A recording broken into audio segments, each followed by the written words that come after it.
This is the Lone Creator YouTube. We hope this video helps. You start by verifying Java itself because the launcher error often means a mismatch. Run Java version and note the major release. Once done, set Java home to the JDK root and prepend its bin to path so the launcher finds the correct Java. exe. Make sure you use a JDK, not just a JRE. Many tools require JAVAC. Restart terminals and any development tools to apply changes if you see multiple Java installs. Decide which one you want to use and remove or prioritize it.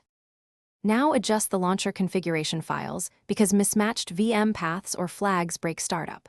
Open the app, ini or VM options and set VM to the exact Java executable path. This forces the launcher to use the intended JVM.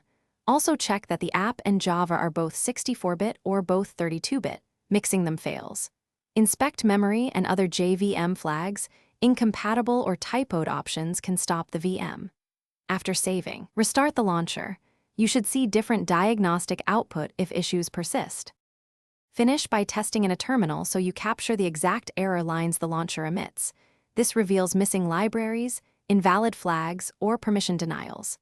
If files are corrupted or permissions block execution, reinstall the matching JDK/JRE and ensure your user can access the install folder. Once done, restore any needed JVM options one at a time to confirm compatibility. Troubleshooting tip: if nothing works, remove custom JVM options and run with minimal defaults. Often a single bad flag causes the launcher error, and this isolates it. Thanks for watching. Consider subscribing if we helped you.